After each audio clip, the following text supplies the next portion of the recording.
Hello there, I'm your imaginary friend. I've got another story for you today. This one is by Sir Arthur Conan Doyle. It's not a Sherlock Holmes story, the hat in the thumbnail image notwithstanding. Now, as always, bear in mind that sometimes an author will have included something in their work that at the time of writing seemed fine to them. It's not always fine. This is called Lot Number 249.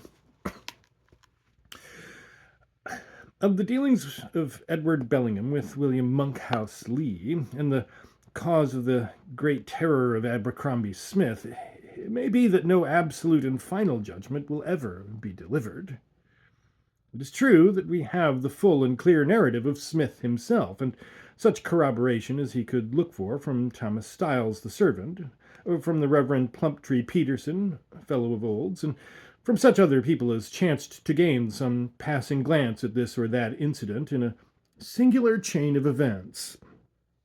Yet in the main, the story must rest upon Smith alone.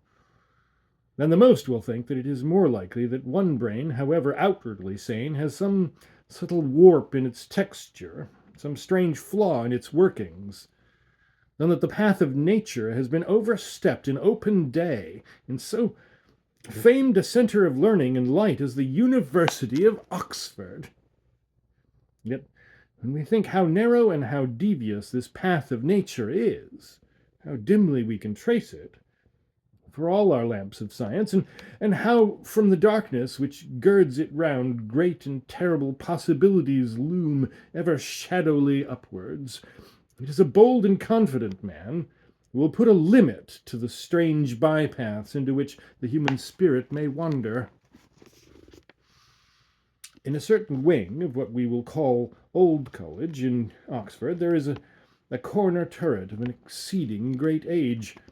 The heavy arch which spans the open door was bent downwards in the centre under the weight of its years, and the grey lichen-blotched blocks of stone are bound and knitted together with withes and strand of ivy, as though the old mother had set herself to brace them up against wind and weather.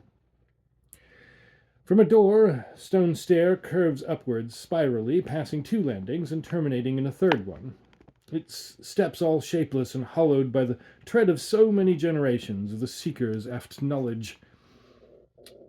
Life has flowed like water down this winding stair, and water-like has left these smooth, worn grooves behind it.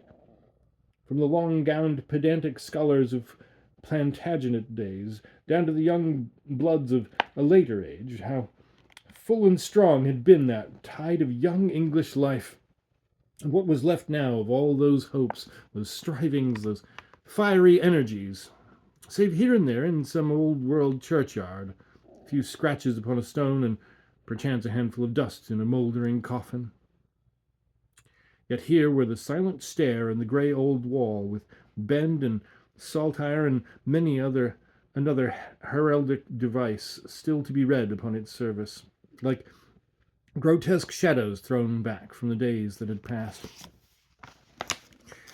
In the month of May, in the year 1884, 3 young men occupied the sets of rooms which opened onto the separate landings of the old stair.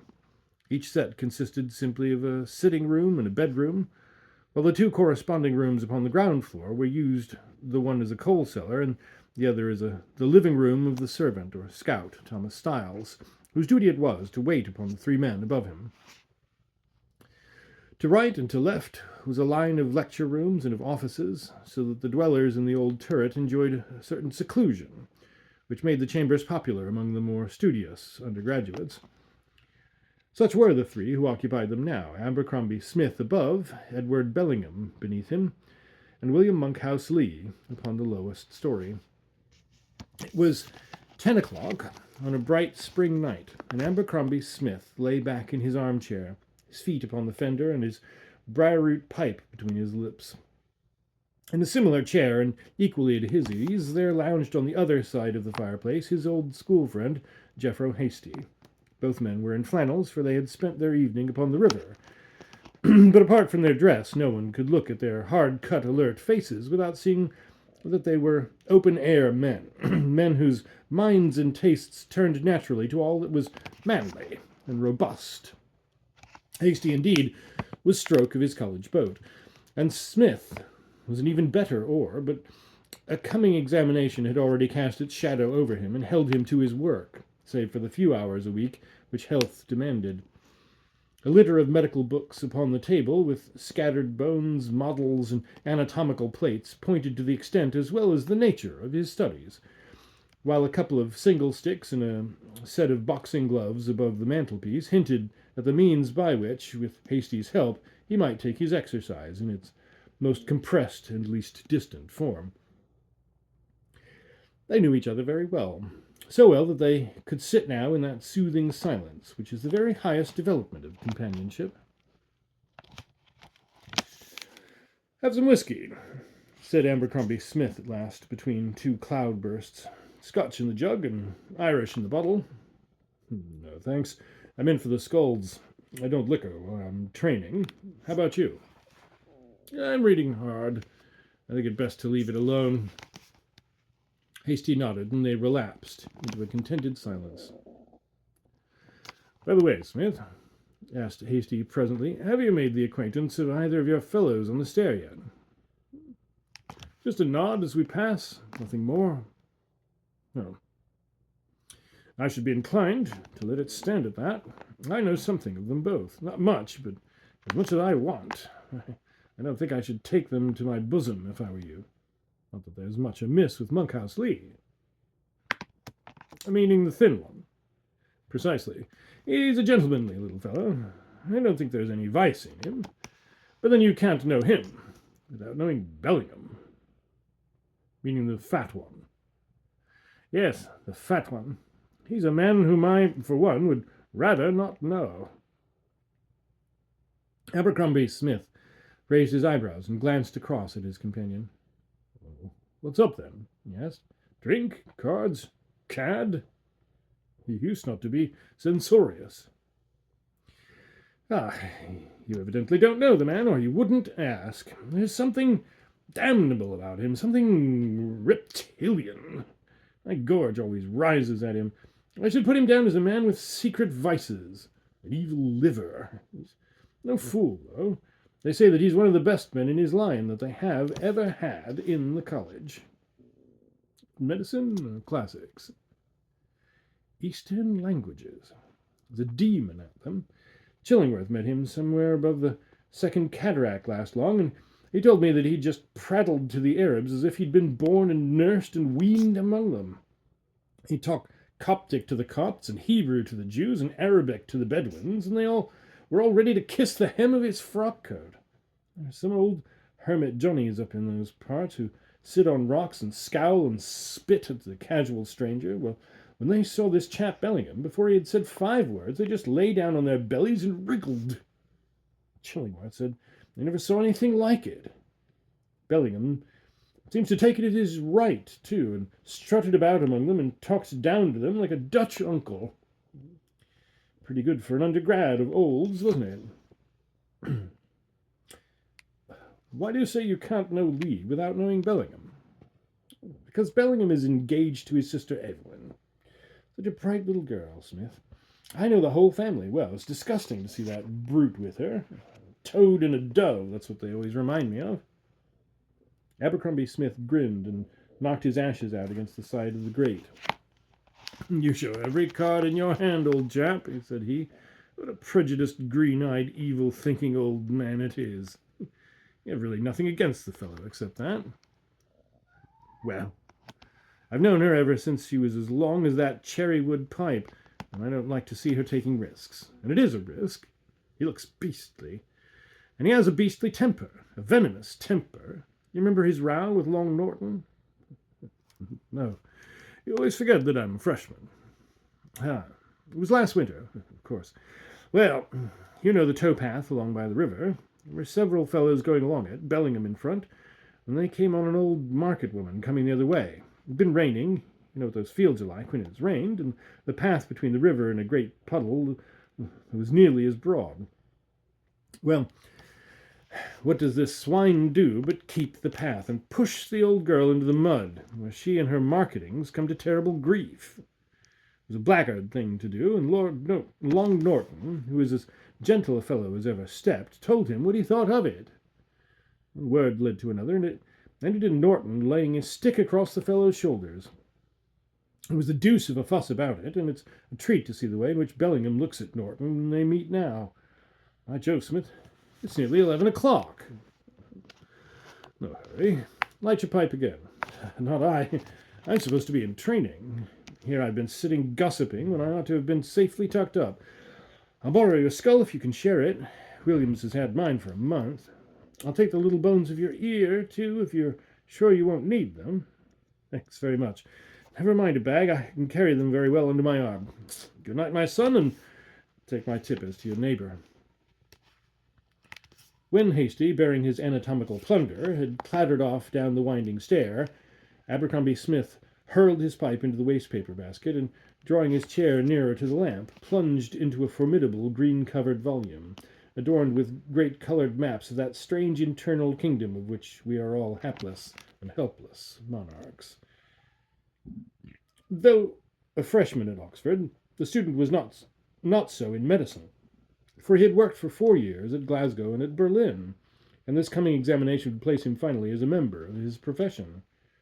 With his firm mouth, broad forehead, and clear-cut, somewhat hard-featured face, he was a man who, if he had no brilliant talent, was yet so dogged, so patient, and so strong that he might in the end overtop a more showy genius. A man who can hold his own among Scotchmen and North Germans is not a man to be easily set back. Smith had left a name at Glasgow and at Berlin, and he was bent now upon doing as much at Oxford, if hard work and devotion could accomplish it.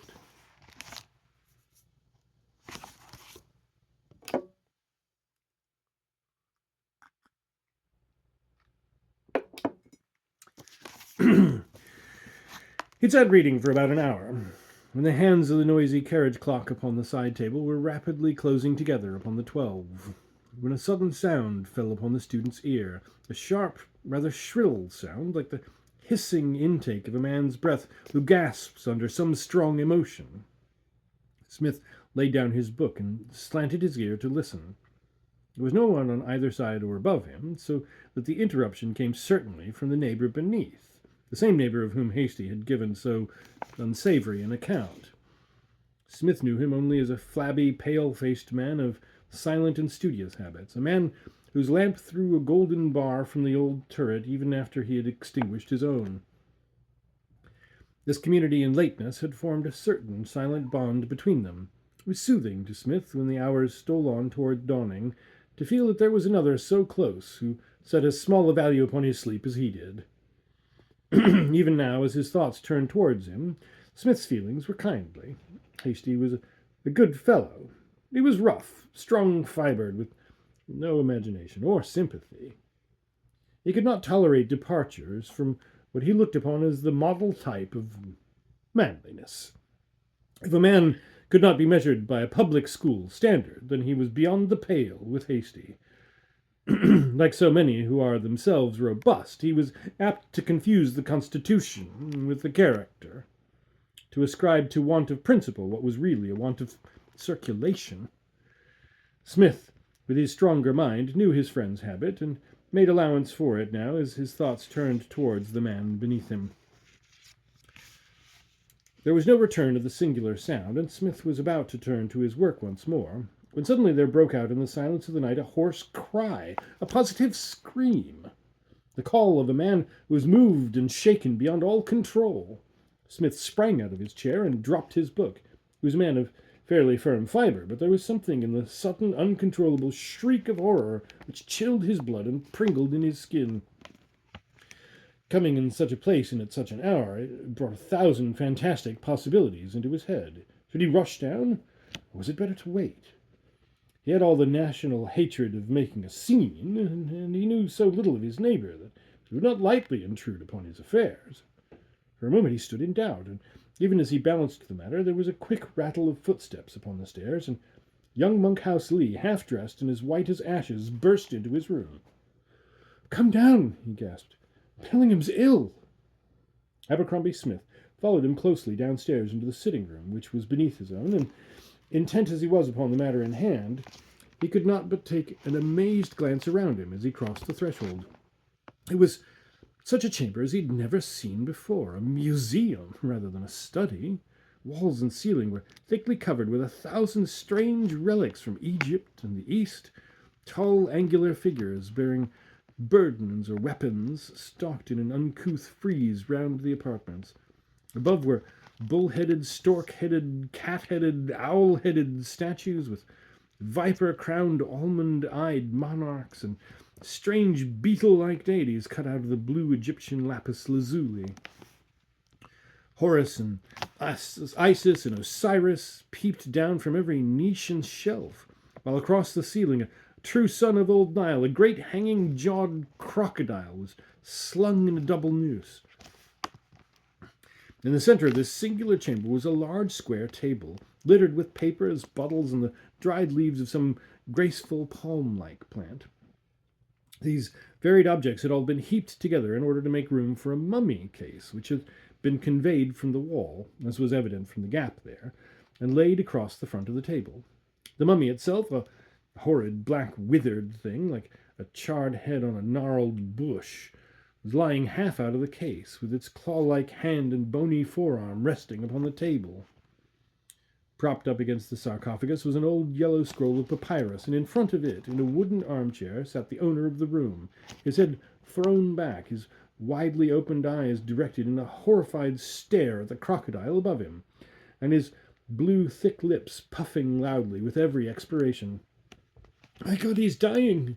cried Monkhouse Lee distractedly. He was a slim, handsome young fellow, olive-skinned and dark-eyed, a Spanish rather than an English type, with a Celtic intensity of manner which contrasted with the Saxon phlegm of Abercrombie Smith. "Only a faint, I think," said the medical student. "Just give me a hand with him. You take his feet, now onto the sofa. Can you kick off all those wooden devils? What a litter it is. Now he'll be all right if we undo his collar and give him some water. Has he been up to it all?" "I don't know. I heard him cry out. I ran up. I know him pretty well, you know. It is very good of you to come down." "His heart is going like a pair of castanets," said Smith, laying his hand on the breast of the unconscious man. "He seems to me to be frightened all to pieces. Chuck the water over him. Look what a face he's got on him." It was indeed a strange and most repellent face, for color and outline were equally unnatural. It was white, not with the ordinary pallor of fear, but with an absolutely bloodless white, like the underside of a sole. He was very fat, but gave the impression of having at some time been considerably fatter, for his skin hung loosely in creases and folds, and was shot with a meshwork of wrinkles. Short, stubbly brown hair bristled up from his scalp, with a pair of thick, wrinkled ears protruding at the sides. His light grey eyes were still open, the pupils dilated and the balls projecting in a fixed and horrid stare. It seemed to Smith as he looked down upon him that he had never seen nature's danger signals flying so plainly upon a man's countenance, and his thoughts turned more seriously to the warning which Hasty had given him an hour before. "The deuce can have frightened him so?" he asked. "It's the mummy." "The mummy? How then?" "I don't know. It's beastly and morbid. I wish he would drop it. It's the second fright he's given me. It was the same last winter. I found him just like this, with that horrid thing in front of him." "What does he want with the mummy, then?" "Oh, he's a crank, you know. It's his hobby. He knows more about these things than any man in England. But I wish he wouldn't. He's beginning to come to." A faint tinge of colour had begun to steal back into Bellingham's ghastly cheeks, and his eyelids shivered like a sail after a calm. He clasped and unclasped his hands, drew a long, thin breath between his teeth, and suddenly jerking up his head, threw a glance of recognition around him. As his eyes fell upon the mummy, he sprang off the sofa, seized the roll of papyrus, thrust it into a drawer, turned the key, and then staggered back onto the sofa. "What's up?" he asked. "What do you tramps want?" "You've been shrieking out and making no end of a fuss," said Monkhouse Lee. "If our neighbour here from above hadn't come down, I'm sure I don't know what I should have done with you." "Ah, it's Abercrombie Smith," said Bellingham, glancing up at him. Very good of you to come in. The fool I am. Oh my God, what a fool I am. He sunk his head onto his hands and burst into peal after peal of hysterical laughter. Look here, drop it, cried Smith, shaking him roughly by the shoulder. Your nerves are all in a jangle. You must drop these little midnight games with mummies, or you'll be going off your chump. You're all on wires now. I wonder, said Bellingham, whether you would be as cool as I am if you'd seen... What then? Nothing. I meant that I wonder if you could sit up at night with a mummy without trying your nerves. I have no doubt that you are quite right. I dare say that I've been taking it out of myself too much lately. But I am all right now. Please don't go, though. Just wait a few minutes until I'm quite myself. The room is very close, remarked Lee, throwing open the window and letting in the cool night air. It's balsamic resin, said Bellingham, lifting up one of the dried palmate leaves from the table and frizzled it over the chimney of the lamp. It broke away into heavy smoke wreaths, and a pungent biting odor filled the chamber. It's a sacred plant, the plant of the priests, he remarked. Do you know anything of Eastern languages, Smith? Nothing at all. Not a word. The answer seemed to lift a weight from the Egyptologist's mind. By the way, he continued, how long was it from the time that you ran down until I came to my senses? Not long. Some 4 or 5 minutes. I thought it could not be very long, said he, drawing a long breath. But what a strange thing unconsciousness is. There's no measurement to it. I could not tell from my own sensation if it was seconds or weeks. Now that gentleman on the table was packed up in the days of the 11th dynasty, some 40 centuries ago. And yet if he could find his tongue, he would tell us that this lapse of time has been but a closing of the eyes and a reopening of them. It's a singularly fine mummy, Smith. Smith stepped over to the table and looked down with a professional eye at the black and twisted form in front of him. The features, though horribly discolored, were perfect, and 2 little nut-like eyes still lurked in the depths of the black, hollow sockets. The blotched skin was drawn tightly from bone to bone, and a tangled wrap of black, coarse hair fell over the ears. 2 thin teeth like those of a rat overlay the shriveled lower lip. In its crouching position, with bent joints and craned head, there was a suggestion of energy about the horrid thing which made Smith's gorge rise. The gaunt ribs with their parchment-like covering were exposed, and the sunken, leaden-hued abdomen with the long slit where the embalmer had left his mark. But the lower limbs were wrapped round with coarse yellow bandages. A number of little clove-like pieces of myrrh and cassia were sprinkled over the body and lay scattered on the inside of the case.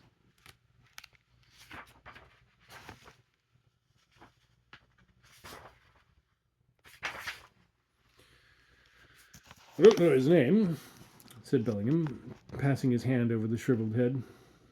You see the outer sarcophagus with the inscription? It is missing. Lot 249 is all the title he has now. You see it printed on his case. That was his number in the auction at which I picked him up. He's been a pretty sort of fellow in his day, remarked Abercrombie Smith. He's been a giant. His mummy is 6'7" in length, and that would be a giant over there, for they were never a very robust race. Feel these great knotted bones, too. He'd be a nasty fellow to tackle. Perhaps these very hands helped to build the stones into the pyramids, suggested Monkhouse Lee, looking down with disgust in his eyes at the crooked, unclean talons.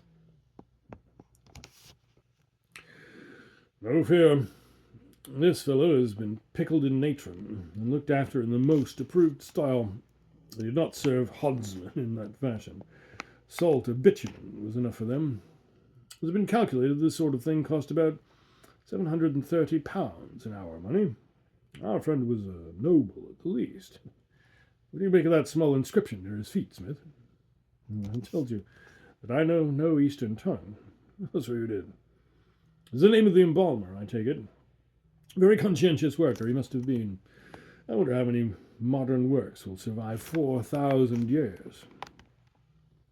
He kept on speaking lightly and rapidly, but it was evident to Abercrombie Smith that he was still palpitating with fear. His hands shook, his lower lip trembled, and look where he would, his eye always came sliding round to his gruesome companion. Through all his fear, however, there was a suspicion of triumph in his tone and manner. His eyes shone, and his footstep as he paced the room was brisk and jaunty. He gave the impression of a man who has gone through an ordeal, the marks of which he still bears upon him, but which has helped him to his end. "You're not going yet," he cried as Smith rose from the sofa. At the prospect of solitude, his fears seemed to crowd back upon him, and he stretched out a hand to detain him. "Yes, I must go. I have my work to do. You're all right now. I think that with your nervous system you should take up some less morbid study." "I'm not nervous as a rule. I have unwrapped mummies before." "You fainted last time," observed Monkhouse Lee. "Oh, yes, so I did. Well, I must have a nerve tonic or a course of electricity. You're not going, Lee?" "I'll do whatever you wish, Ned." "Then I'll come down with you and have a shakedown on your sofa. Good night, Smith. I'm so sorry to have disturbed you with my foolishness."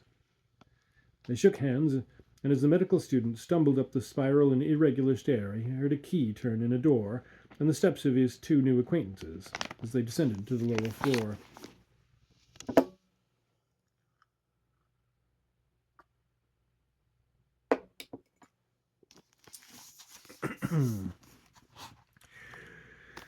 In this very strange way began the acquaintance between Edward Bellingham and Abercrombie Smith, an acquaintance which the latter, at least, had no desire to push forward. Bellingham, however, appeared to have taken a fancy to his rough-spoken neighbour, and made his advances in such a way that he could hardly be repulsed without absolute brutality. Twice he called to thank Smith for his assistance, and many times afterwards he looked in with books, papers, and such other civilities as two bachelor neighbours can offer each other. He was, as Smith soon found, a man of wide reading, with catholic tastes and an extraordinary memory. His manners, too, was so pleasing and suave that one came after a time to overlook his repellent appearance. For a jaded and wearied man, he was no unpleasant companion, and Smith found himself, after a time, looking forward to his visits, and even returning them. Clever as he undoubtedly was, however, the medical student seemed to detect a dash of insanity in the man. He broke out at times into a high, inflated style of talk which was in contrast with the simplicity of his life. "It's a wonderful thing," he cried, "to feel that one could command powers of good and of evil, a ministering angel or a demon of vengeance." And again, of Monkhouse Lee, he said, "He's a good fellow, an honest fellow. He's without strength or ambition. He would not make a fit partner for a man with a great enterprise. He would not make a fit partner for me." At such hints and innuendos, stolid Smith, puffing solemnly at his pipe, would simply raise his eyebrows, shake his head, with little interjections of medical wisdom as to earlier hours and fresher air. One habit Bellingham had developed of late, which Smith knew to be a frequent herald of a weakening mind. He appeared to be for ever talking to himself. At late hours of the night, when there could be no visitor with him, Smith could still hear his voice beneath him in a low, muffled monologue, sunk almost to a whisper, and yet very audible in the silence. This solitary babbling annoyed and distracted the student, so that he spoke more than once to his neighbour about it. Bellingham, however, flushed up at the charge, and denied curtly that he'd uttered a sound. Indeed, he showed more annoyance over the matter than the occasion seemed to demand. Had Abercrombie Smith had any doubts as to his own ears, he had not to go too far to find corroboration. Tom Styles, the little wrinkled manservant who had attended to the wants of the lodgers in the turret for a longer time than any man's memory could carry him, was solely put to it over the same matter. "If you please, sir," said he, as he tidied down the top chamber one morning, "do you think Mr. Bellingham is all right, sir?" "All right, Styles?" "Yes, sir. Right in his head, sir." "Why should he not be, then?" "I don't know, sir. His habits has changed of late. He's not the same man he used to be. make free to say that he was never quite one of my gentlemen, like Mr. Hasty or yourself, sir. He sticks to talking to himself, something awful. I wonder if it don't disturb you. I don't know what to make of him, sir. I don't know what business it is of yours, Styles. Well, I takes an interest, Mr. Smith.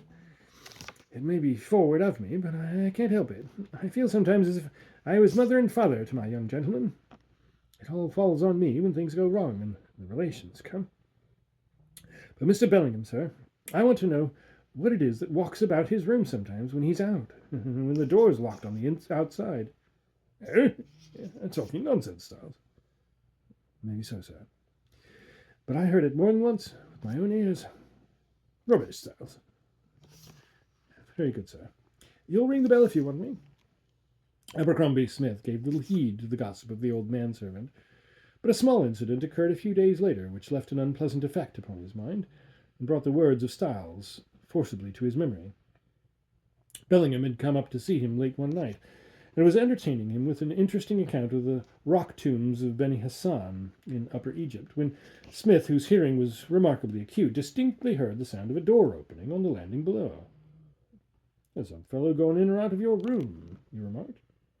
Bellingham sprang up and stood helpless for a moment, with the expression of a man who was half incredulous and half afraid.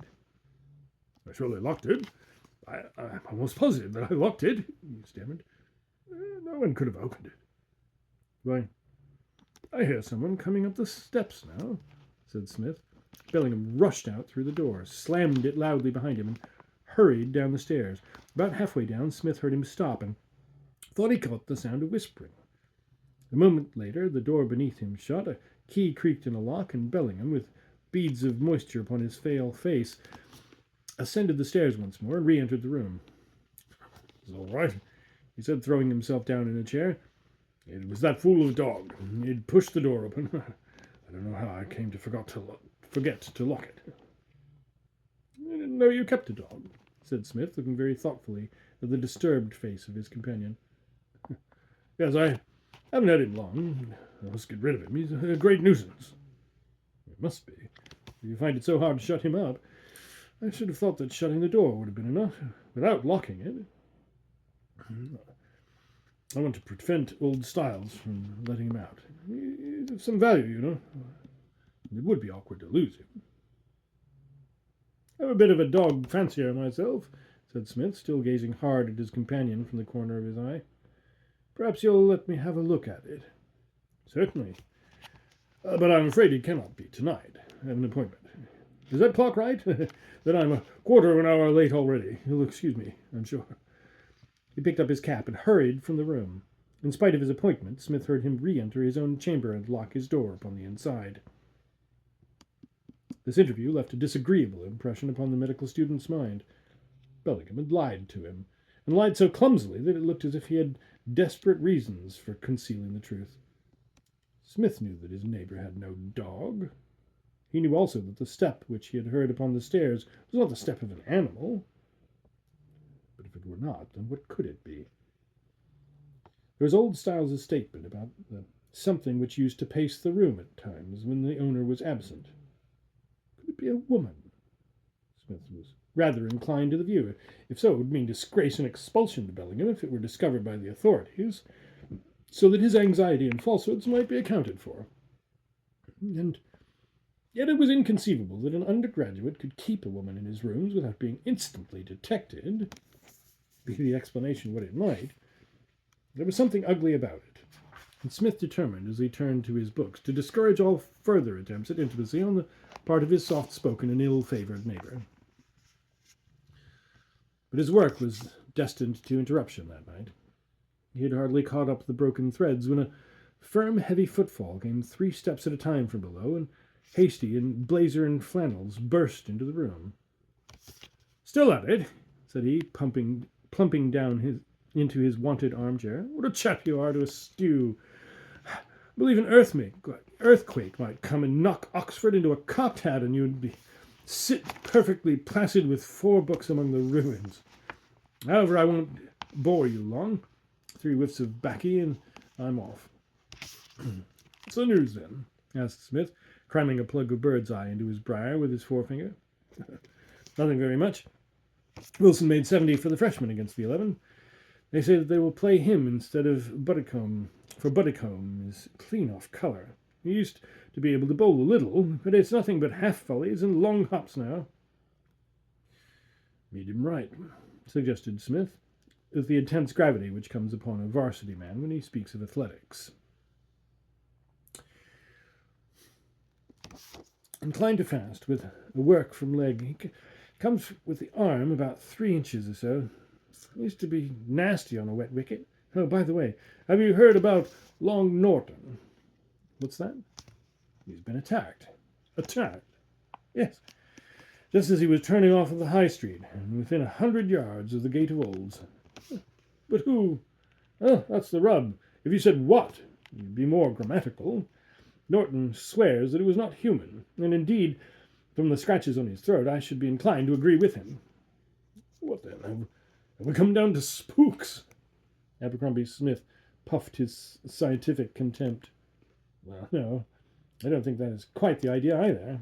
I'm inclined to think that if any showman has lost a great ape lately, and the brute is in these parts, a jury would find a true bill against it. Norton passes that way every night, about the same hour. There's a tree that hangs low over the path, the big elm from Rainey's garden. Norton thinks the thing dropped on him out of the tree. Anyhow, he was nearly strangled by 2 arms, which he says were as strong and as thin as steel bands. He saw nothing, only those beastly arms that tightened and tightened on him. He yelled his head nearly off, and a couple of chaps came running, and the thing went over the wall like a cat. He never got a fair sight of it the whole time. It gave Norton a shake-up, I can tell you. I tell him it's been as good as a change at the seaside for him. Garrotter, most likely, said Smith. Very possibly. Norton says not, but we don't mind what he says. The garrotter had long nails and was pretty smart at swinging himself over walls.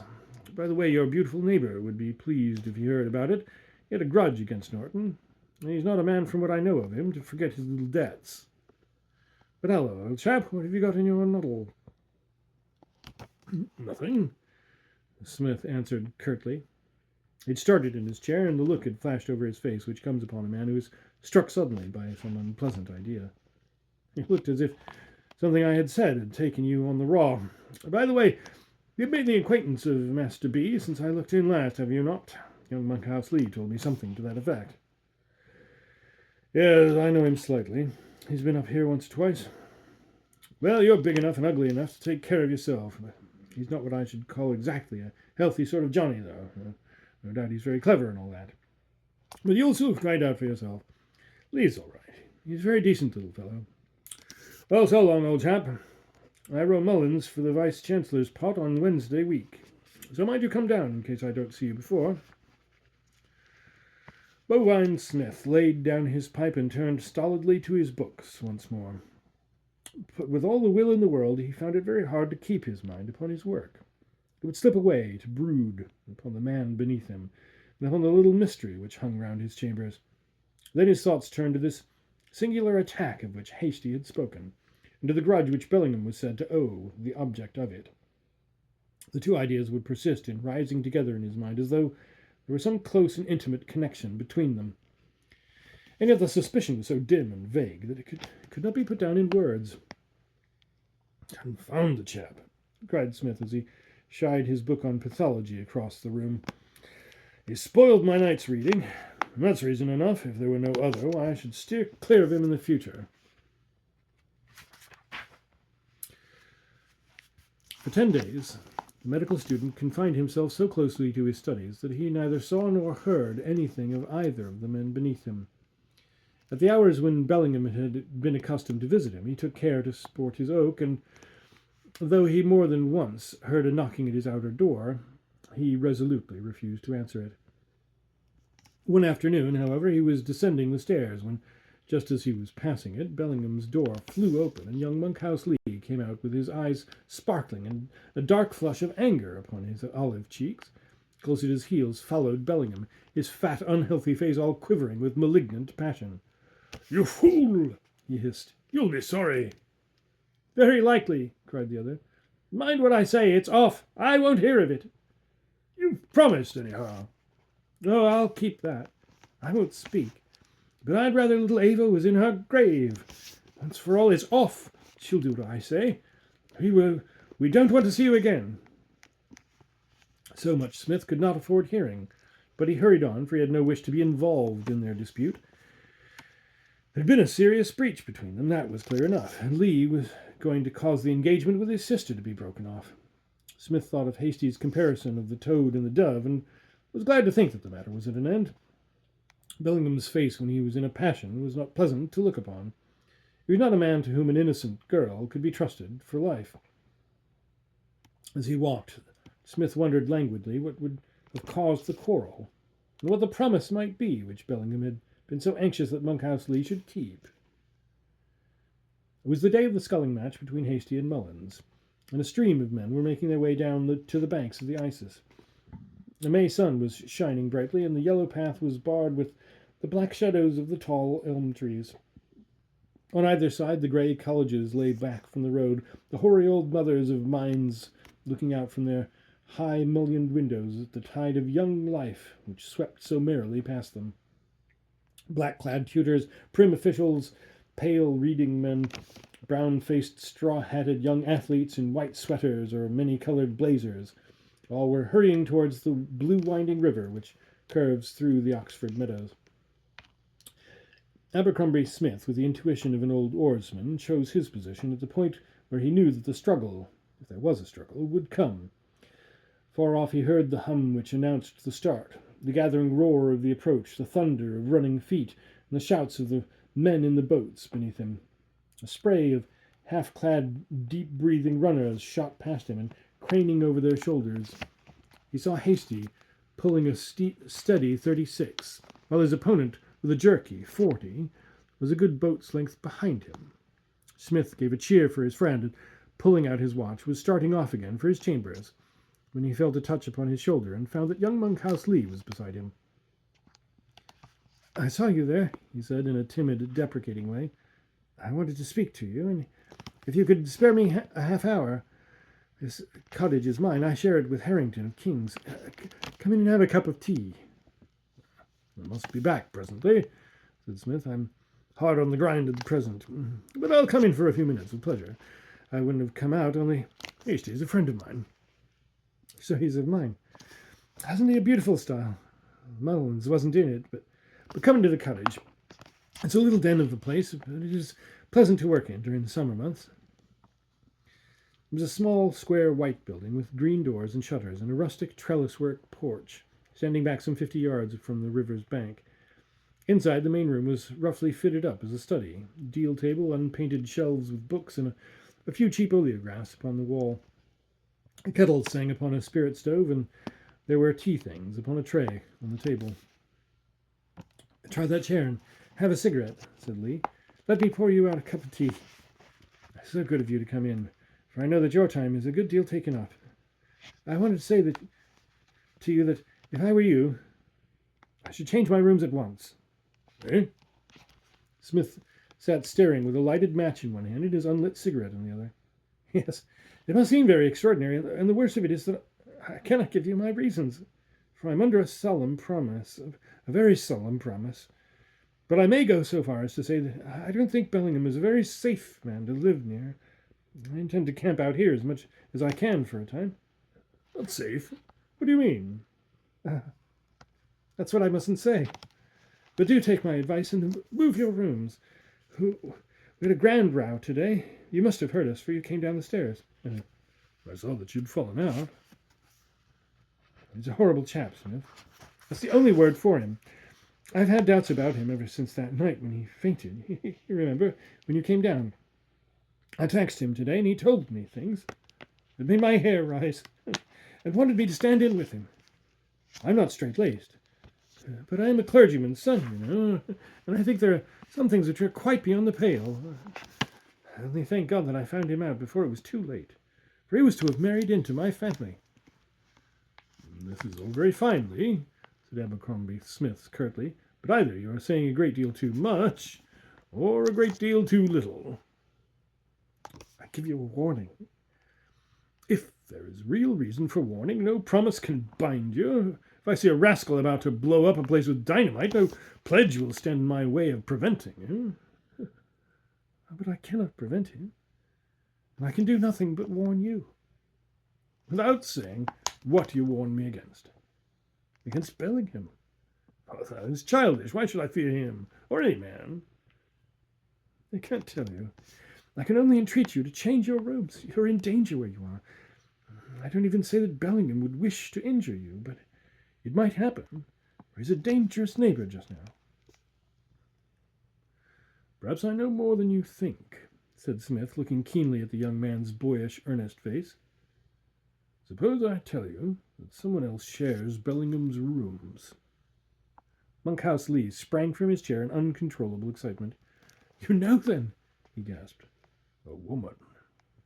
Lee dropped back again with a groan. My lips are sealed. I must not speak.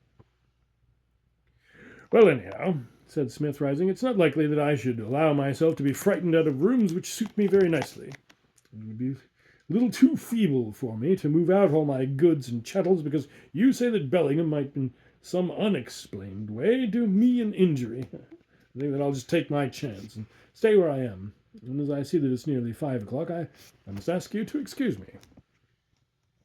He bade the young student adieu in a few curt words and made his way homeward through the sweet spring evening, feeling half ruffled, half amused, as any other strong, unimaginative man might, who has been menaced by a vague and shadowy danger. There was one little indulgence which Abercrombie Smith always allowed himself, however closely his work might press upon him. Twice a week, on the Tuesday and the Friday, it was his invariable custom to walk over to Farlingford, the residence of Dr. Plumptree Peterson, situated about a mile and a half out of Oxford. Peterson had been a close friend of Smith's elder brother Francis, and as he was a bachelor, fairly well-to-do, and with a good cellar and a better library, his house was a pleasant goal for a man who was in need of a brisk walk. Twice a week, then, the medical student would swing out there along the dark country roads and spend a pleasant hour in Peterson's comfortable study, discussing over a glass of old port the gossip of the varsity or the latest developments of medicine or of surgery. On the day which followed his interview with Monkhouse Lee, Smith shut up his books at 8:15, the hour when he usually started for his friend's house. As he was leaving his room, however, his eyes chanced to fall upon one of the books which Bellingham had lent him, and his conscience pricked him for not having returned it. However repellent the man might be, he should not be treated with discourtesy. Taking the book, he walked downstairs and knocked at his neighbour's door. There was no answer, but on turning the handle he found that it was unlocked. Pleased at the thought of avoiding an interview, he stepped inside and placed the book with his card upon the table.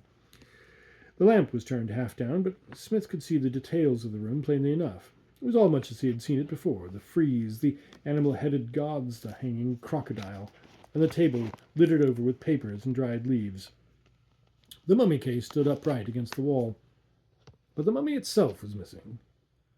There was no sign of any second occupant of the room, and he felt as he withdrew that he had probably done Bellingham an injustice.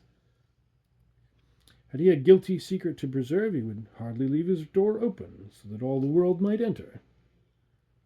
The spiral stair was as black as pitch, and Smith was slowly making his way down in irregular steps when he was suddenly conscious that something had passed him in the darkness.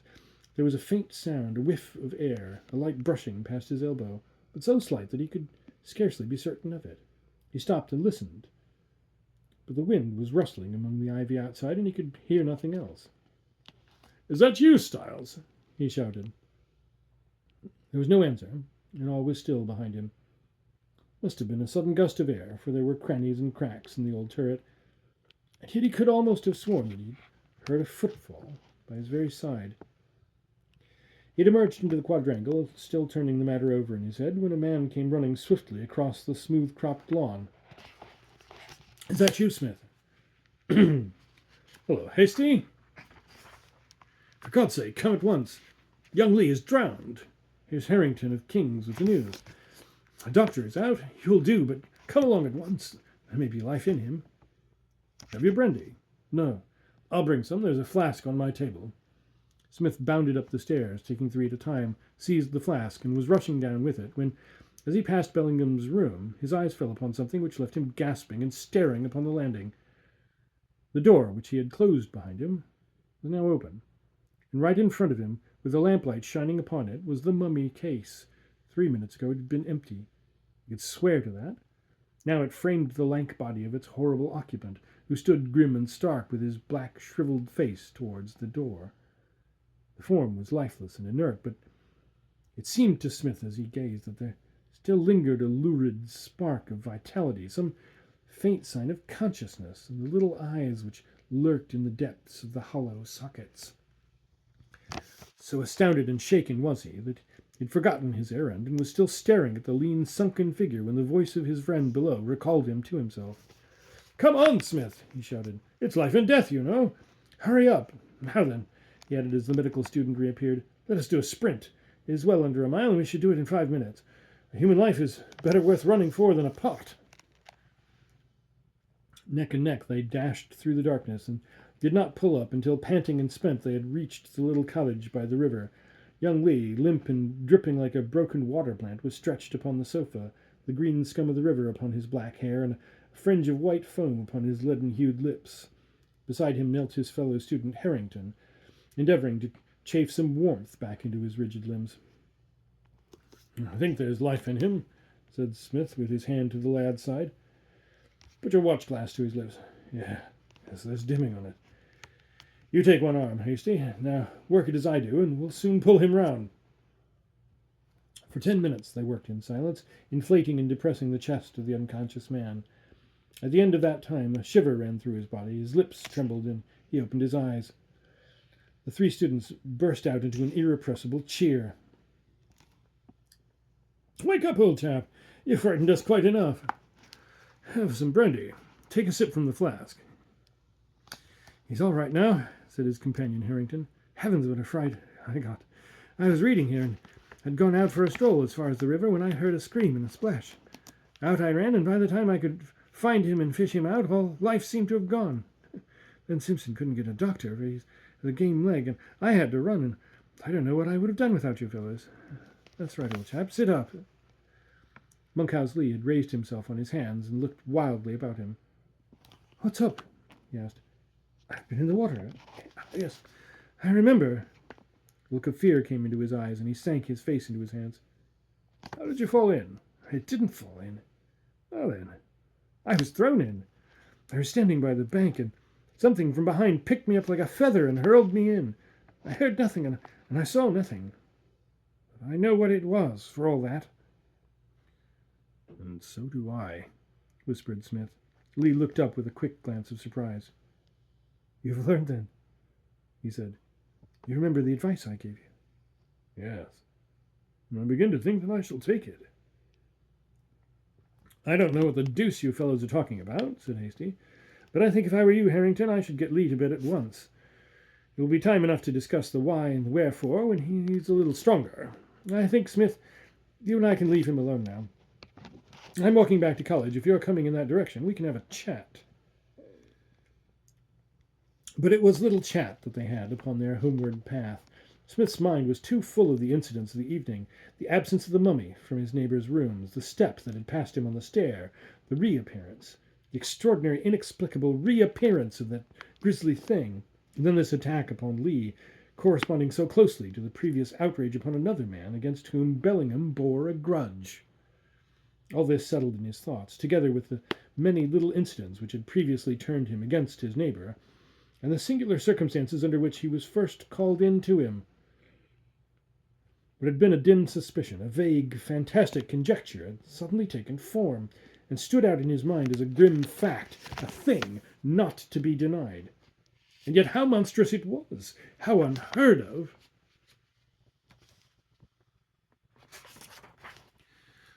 How entirely beyond all bounds of human experience.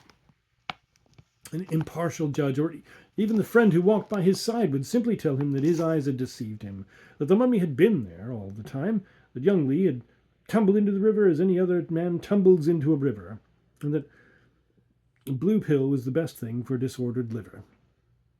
He felt that he would have said as much if the position had been reversed, and yet he could swear that Bellingham was a murderer at heart, and that he wielded a weapon such as no man had ever used in all the grim history of crime. Hasty had branched off to his rooms with a few crisp and emphatic comments upon his friend's unsociability, and Abercrombie Smith crossed the quadrangle to his corner turret with a strong feeling of repulsion for his chambers and their associations. He would take Lee's advice and move his quarters as soon as possible, for how could a man study when his ear was ever straining for every murmur or footstep in the room below?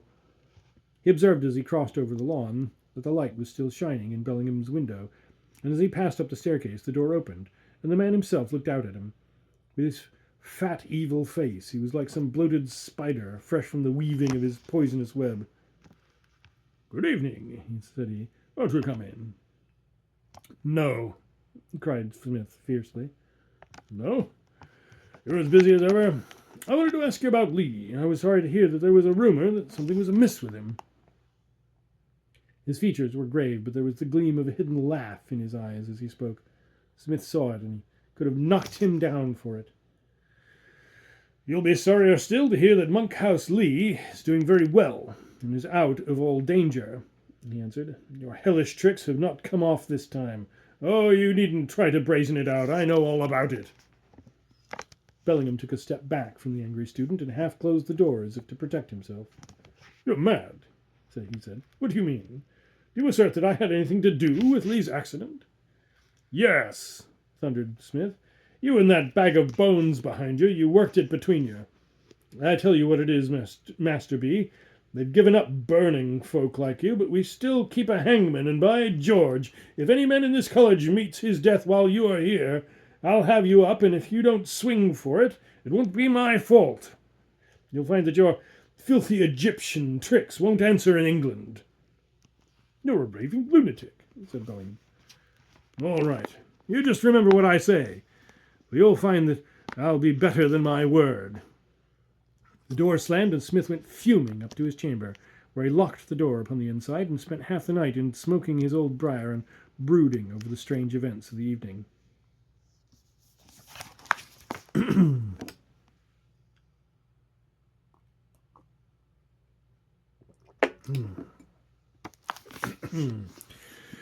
Next morning, Abercrombie Smith heard nothing of his neighbour, but Harrington called upon him in the afternoon to say that Lee was almost himself again. All day Smith stuck fast to his work, but in the evening he determined to pay the visit to his friend Dr. Peterson, upon which he had started the night before. A good walk and a friendly chat would be welcome to his jangled nerves. Bellingham's door was shut as he passed, but glancing back when he was some distance from the turret, he saw his neighbour's head at the window, outlined against the lamplight, his face pressed apparently against the glass as he gazed out into the darkness. It was a blessing to be away from all contact with him, if but for a few hours, and Smith stepped out briskly and breathed the soft spring air into his lungs. The half-moon lay in the west between the two Gothic pinnacles, and threw upon the silvered street a dark tracery from the stonework above. There was a brisk breeze, and light, fleecy clouds drifted swiftly across the sky. Olds was on the very border of the town, and in 5 minutes Smith found himself beyond the houses and between the hedges of a May-scented Oxfordshire lane. It was a lonely and little frequented road which led to his friend's house. Early as it was, Smith did not meet a single soul upon the way. He walked briskly along until he came to the avenue gate, which opened into the long gravel drive leading up to Farlingford. In front of him he could see the cosy red light of the windows glimmering through the foliage. He stood with his hand upon the iron latch of the swinging gate, and he glanced back at the road along which he had come. Something was coming swiftly down it. It moved in the shadow of the hedge, silently and furtively, a dark, crouching figure, dimly visible against the black background. Even as he gazed back at it, it had lessened its distance by 20 paces, and was fast closing upon him. Out of the darkness he had a glimpse of a scraggy neck and of 2 eyes that will ever haunt him in his dreams. He turned, and with a cry of terror he ran for his life up the avenue. There were the red lights, the signals of safety, almost within a stone's throw of him. He was a famous runner, but never had he run as he ran that night. The heavy gate had swung into place behind him, but he heard it dash open again before his pursuer. As he rushed madly and wildly through the night, he could hear a swift, dry patter behind him, and could see, as he threw back a glance, that This horror was bounding like a tiger at his heels, with blazing eyes and one stringy arm outthrown. Thank God the door was ajar. He could see the thin bar of light which shot from the lamp in the hall. Nearer yet sounded the clatter from behind. He heard a hoarse gurgling at his very shoulder. With a shriek, he flung himself against the door, slammed and bolted it behind him, and sank half fainting onto the hall chair. "My goodness, Smith, what's the matter?" asked Peterson, appearing at the door of his study. "Give me some brandy." Peterson disappeared and came rushing out again with a glass and a decanter. "You need it," he said as his visitor drank off what he poured out for him. "Why, man, you're as white as a cheese." Smith laid down his glass, rose up, and took a deep breath. "I'm my own man again," said he. "I was never so unmanned before. But with your leave, Peterson, I'll sleep here tonight, for I don't think I could face that road again, except by daylight. It's weak, I know, but I can't help it." Peterson looked at his visitor with a very questioning eye. "Of course you shall sleep here if you wish. I'll tell Mrs. Burney to make up the spare bed. Where are you off to now?" "Come up with me to the window that overlooks the door. I want you to see what I've seen." They went up to the window of the upper hall, whence they could look down upon the approach to the house. The drive and the fields on either side lay quiet and still, bathed in the peaceful moonlight. "Well, really, Smith," remarked Peterson, "it is well that I know you to be an abstemious man. What in the world can have frightened you?" "I'll tell you presently, but where can it have gone? Ah, now look! See the curve of the road just beyond your gate?" "Yes, I see.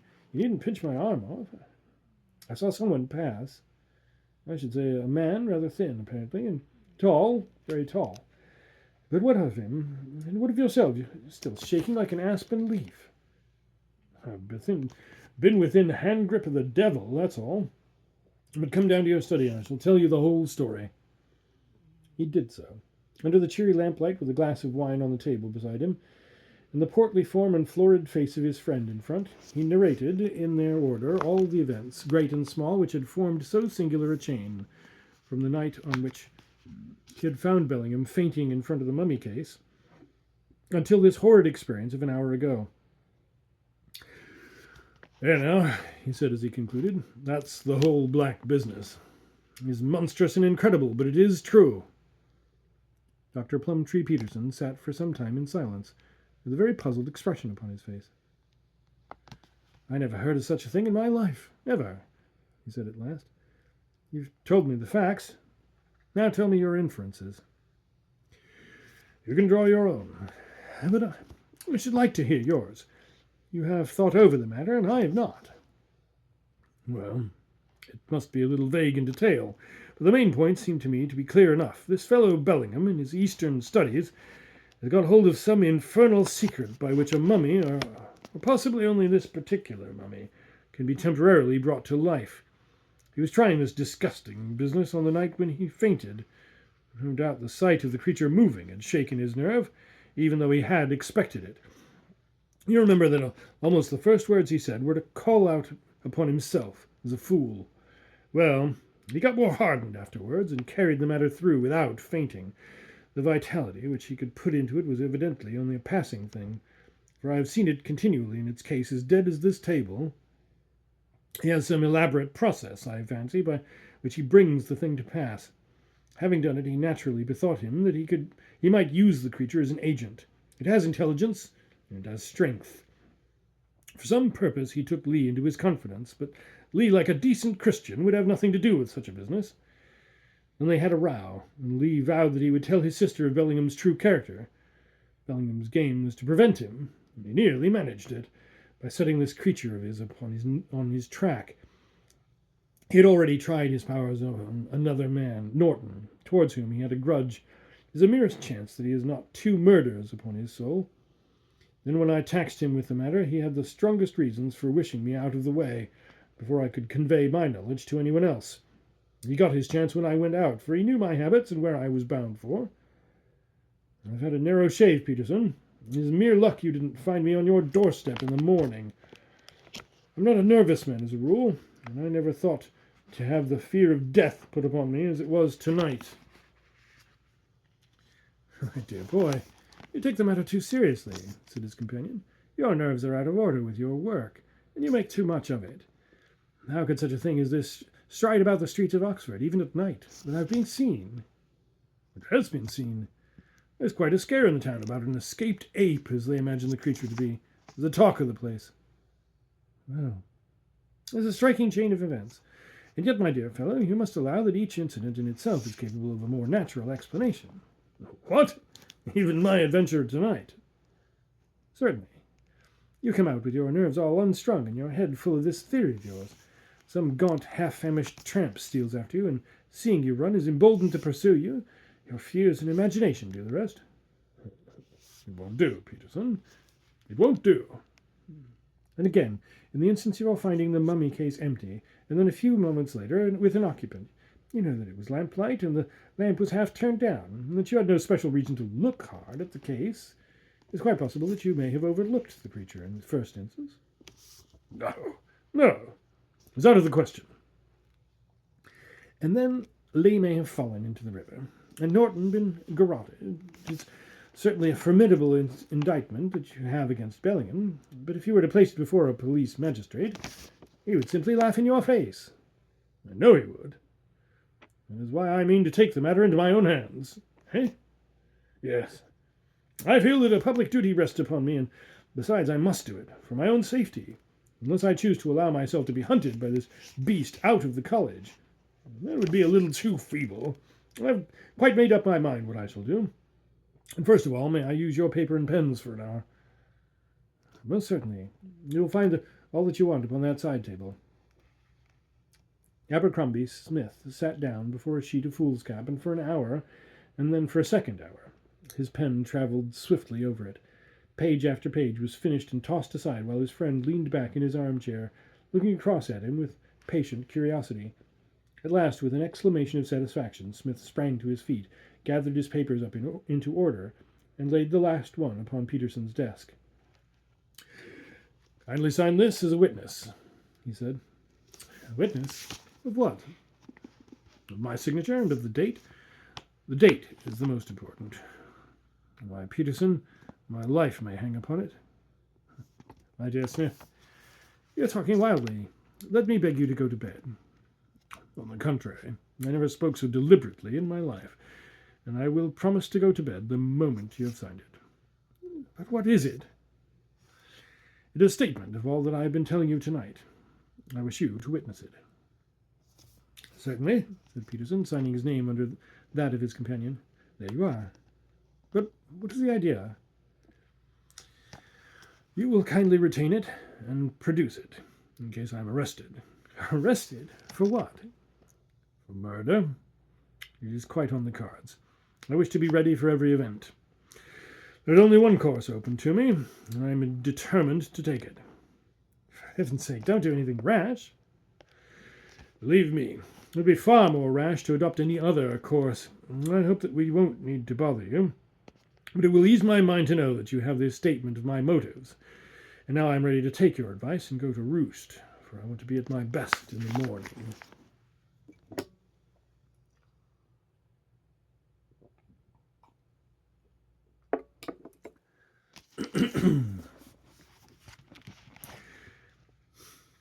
Abercrombie Smith was not an entirely pleasant man to have as an enemy. Slow and easy-tempered, he was formidable when driven to action. He brought to every purpose in life the same deliberate resoluteness which had distinguished him as a scientific student. He laid his studies aside for a day, but he intended that the day should not be wasted. Not a word did he say to his host as to his plans, but by 9 o'clock he was well on his way to Oxford. In the High Street he stopped at Clifford's, the gunmaker's, and bought a heavy revolver with a box of central fire cartridges. 6 of them he slipped into the chambers, and, half-cocking the weapon, placed it in the pocket of his coat. He then made his way to Hasty's rooms, where the big oarsman was lounging over his breakfast, with the Sporting Times propped up against the coffee-pot. "Hello? What's up?" he asked. "Have some coffee?" "No, thank you. I want you to come with me, Hasty, and do what I ask you." "Certainly, my boy." "And bring a heavy stick with you." "Hello?" Hasty stared. "Here's a hunting crop that would fell an ox." "One other thing. You have a box of amputating knives. Give me the longest one of them. There you are. You seem to be fairly on the war trail. Anything else? No. That will do. Smith placed the knife inside his coat and led the way to the quadrangle.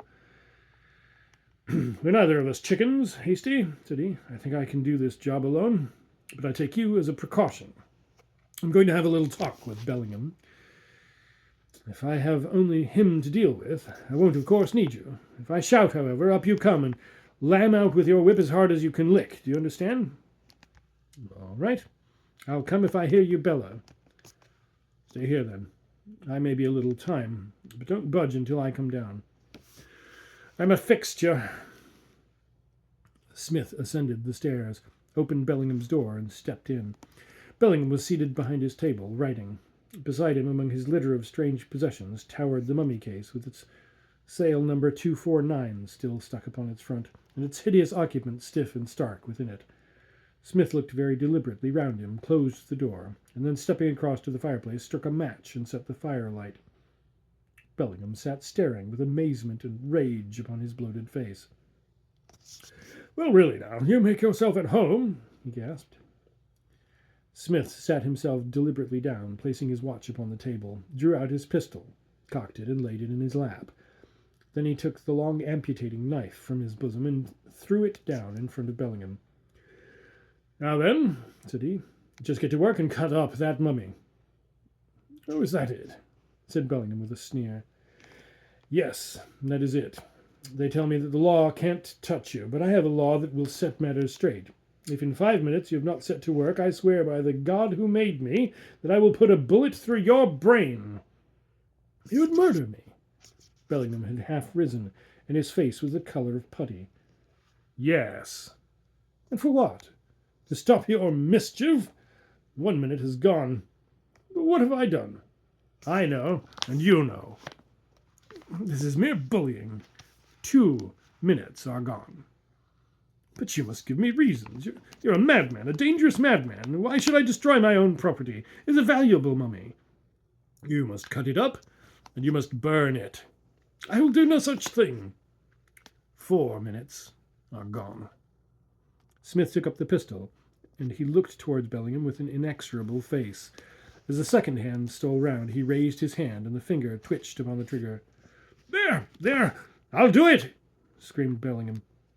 In frantic haste, he caught up the knife and hacked at the figure of the mummy, ever glancing round to see the eye and the weapon of his terrible visitor bent upon him.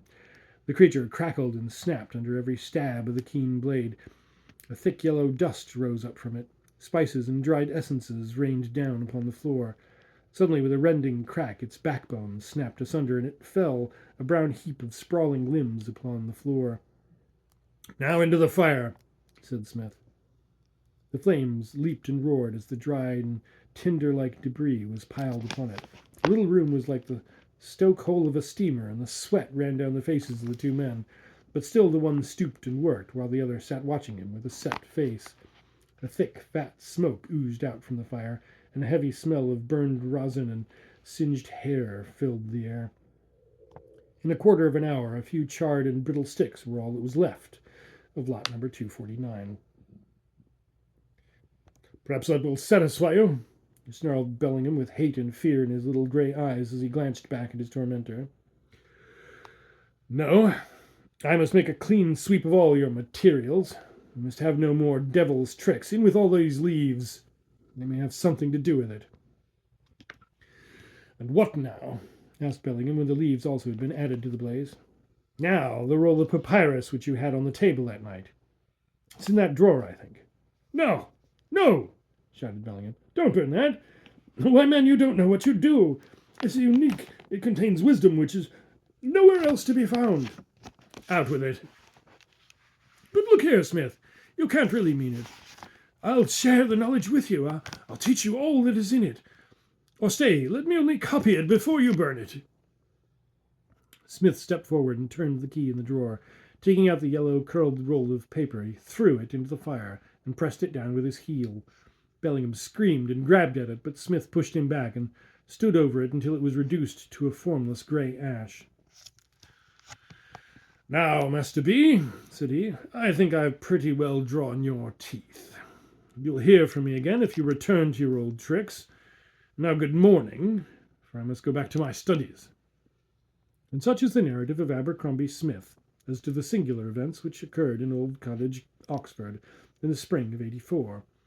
As Bellingham left the university immediately afterwards, and was last heard of in the Sudan, there is no one who can contradict his statement. But the wisdom of men is small, and the ways of nature are strange, and who shall put a bound to the dark things which may be found by those who seek for them?